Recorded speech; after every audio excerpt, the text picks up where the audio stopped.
এই কিছুক্ষণ আগের ঘটনা। ধরুন কতক্ষণ হবে, প্রায় ১ ঘন্টা। ১ ঘন্টা আগের একটি ঘটনা আপনাকে একটু শেয়ার করি। আমি রাস্তা দিয়ে হেঁটে যাচ্ছি, পাশে একটা বিল্ডিংয়ে কাজ হচ্ছে। তো ভ্যান গাড়ি দিয়ে কিছু বালুর বস্তা এনে ওরা বিল্ডিংয়ের উপরে উঠাচ্ছে, হয়তো ছাদের কাজ করবে এরকম কিছু একটা। তো একজন ব্যক্তি ভ্যান গাড়ির উপরে থেকে বস্তা আরেকজনের মাথায় তুলে দিচ্ছে, আর ওই মাথায় করে আরেকজন অন্য জায়গায় নিয়ে রাখছে।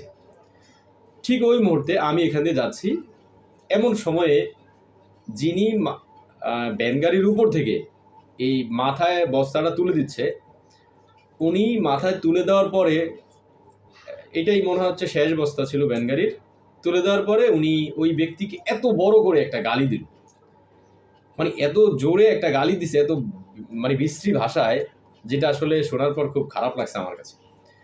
পরে আমি ঘাটটা ভ্যান গাড়িটা ক্রস করে ঘাটটা এমনি তাকিয়ে ওনার দিকে তাকাইলাম, তাকাই দিলাম মাশাআল্লাহ কি সুন্দর দাড়ি। এই অবস্থায় উনি দিচ্ছে চরম একটা গালি। তা আমি ওনাকে দেখেই বললাম যে, ভাইজান আপনার এত বড় একটা স্বভাব হয়েছে, আপনি যে গালিটা দিলেন এত বড় একটা স্বভাব হয়েছে। পরে উনি একদম থ হয়ে গেছে, একদম মুখটা কুচকে গেছে, থ হয়ে গেছে। কিছুক্ষণ পরেই আমার আরেকজন লোক আসলো পিছন দিয়ে, উনি বললো যে, ভাই উনি আমাকে বলতেছে, ইস আমার এই গালিটা দেওয়া ঠিক হয় নাই, ভাইটা এখান দিয়ে যাচ্ছে, গালিটা দেওয়া ঠিক হয় নাই। তো এটা আমি একটু পরে শুনছি অন্য লোকের কাছে আর কি।